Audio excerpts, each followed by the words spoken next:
Hello, Ram Ram, जय माता दी। सभी भक्तों पर माँ भगवती की अनंत कृपा बनी रहे और मैं हमेशा यही प्रार्थना करती हूँ सबका सुखमय जीवन व्यतीत होवे। मैं हर किसी को कहती हूँ कि इस कलयुग में भगवान का नाम स्मरण करना चाहिए, प्रभु का नाम जाप करना चाहिए।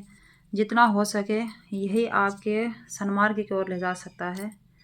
गुरुजी ने व्यास गद्दी पर बैठकर प्रवचन करते हैं और भगवान के प्रति उन्होंने 2 लाइन गाए थे। तो मुझे भी वह चीज़, जो चीज़ मुझे अच्छी लगती है, मैं वहाँ उसको कैच कर लेती हूँ। तो मैं भी स्वयं कहती हूँ कि अगर भगवान के प्रति हमें कैसा लीन होना चाहिए। प्रभु से आप किसी के आगे रोने की ज़रूरत नहीं है, किसी के आगे बोलने की ज़रूरत नहीं है। यह कलयुग है। अगर हम किसी को अपना दुख बताते हैं, किसी के आगे अगर हम कुछ बात बोलते हैं तो इंसान ऐसा समझता है, वो हमारे भावना को नहीं समझेगा, वो दूसरी तरफ पलट के फिर उसमें 2-4 बातें मिला के कहने की कोशिश करेगा।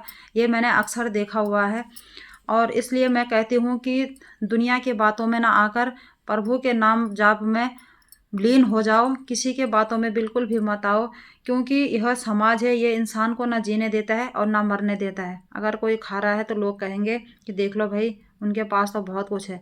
और अगर तुम परेशान हो, गरीबी स्थिति है, कैसे भी हालात हैं, तो लोग सोचते हैं कि देख लो भाई, अरे वो तो ऐसे ही हैं। तो यह समाज है, ये कैसे करके भी नहीं जीने देता है इंसान को। इसलिए आप भगवान के प्रति अटूट विश्वास रखिएगा, वही कल्याण करने वाले होते हैं। दुनिया के आगे बोलकर कोई फायदा नहीं है। दुनिया का काम है तो आज इधर कल उधर।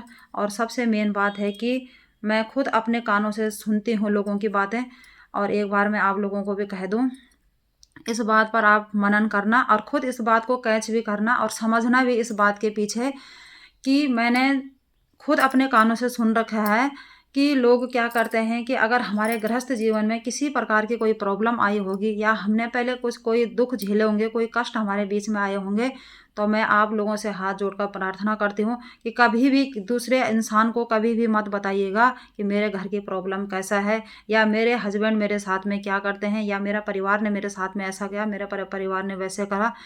वह एक दौर होता है, समय होता है। अगर आपने कष्ट झेले हैं तो आपको सुख भी ज़रूर मिलेगा। भगवान आपकी परीक्षा ले रहे थे, तो आप उसको दूसरे आदमी के पास बोलने से तुम्हारी कोई बढ़ावा नहीं होगा, कोई बढ़ोतरी नहीं होगा। तो भगवान यहाँ भी तुम्हें दंड देते हैं उस चीज़ के लिए, हमारे शास्त्र स्वयं बता रहे हैं।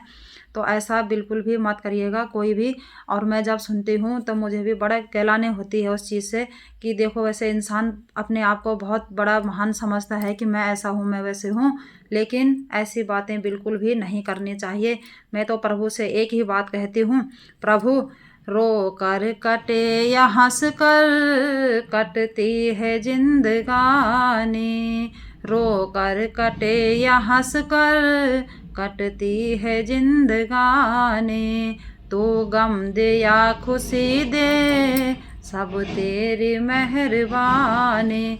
प्रभु तेरी खुशी समझ कर, तेरी खुशी समझ कर सब गम भुला दिया है, सारे जहाँ के मालिक तेरा ही आसरा है, रो कर कटे या हंस कर।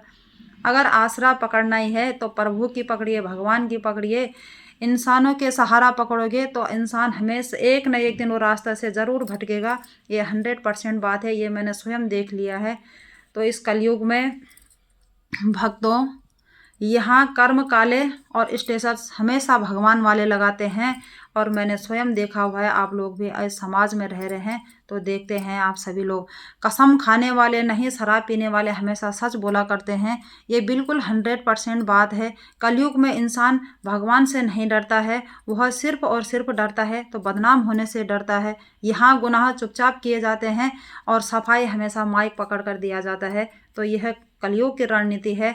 आप लोग समझदार हैं। भगवान ने इंसान बनाया है, उसे इंसान इसलिए बनाया है कि तो हर स्थिति को पार कर सकता है, चाहे वो बढ़िया स्थिति हो चाहे वो घटिया स्थिति हो। उसको भगवान ने इंसान इसलिए बनाया कि उसे दिमाग दिया हुआ है कि तो हर परिस्थिति में पार कर सकता है। ये नहीं कि दूसरे के कहने पर, दूसरे के बोलने पर आप गलत रास्ते को अपना रहे हो, गलत रास्ते पे चल रहे हो।